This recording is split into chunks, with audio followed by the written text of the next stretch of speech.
Well, Amanda, David George is a grandfather, he's a volunteer firefighter, he's a pastor, and now to many, he's a superhero. Someone who put his own life in danger to save not only his family, but total strangers.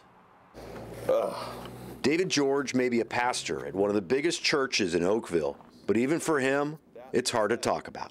I have, in my understanding, been cleared of any wrongdoing in the matter with regards to my fatally shooting the man. But he wanted to tell his side of the story, to explain what he did and why. Who instigated the violence on June 17th? There is a man on Israel Road heading towards Tumwater High School with a gun. He crashed his car and he's running down the road shooting at people.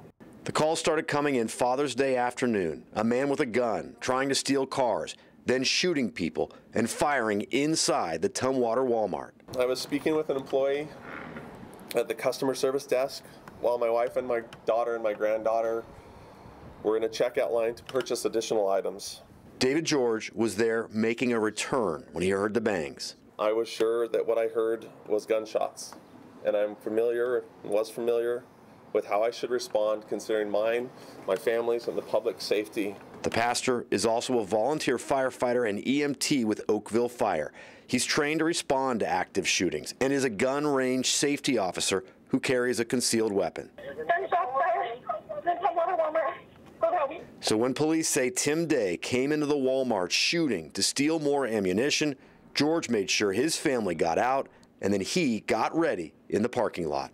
I followed carefully along with another citizen carrying a firearm, unaware of what the shooter would do next or where he would do it. The gunman attempted to get a car, and when he failed, he moved to another, screaming at the driver. He says the gunman started walking towards where George thought his family was. When the gunman began threatening another person for the use of their car, I moved in order to have a safe shot at the gunman.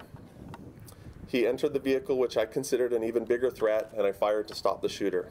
David George says he's, quote, grieved by Tim Day's actions that demanded the deadly reaction. My family, my congregation, and I are praying for the gunshot victims' full recovery and for all those that are suffering as a result of Sunday night's tragic events, including the shooter's family.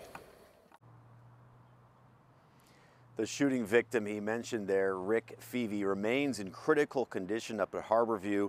The family fears he could be paralyzed, but they're also hopeful he might get a little bit better. I spoke with the son today of Rick Feevey. He says that the family did reach out. They ended up speaking to Mr. George. They wanted to thank him for getting involved here in the parking lot. Live in Tumwater, Drew Mikkelsen, King 5 News.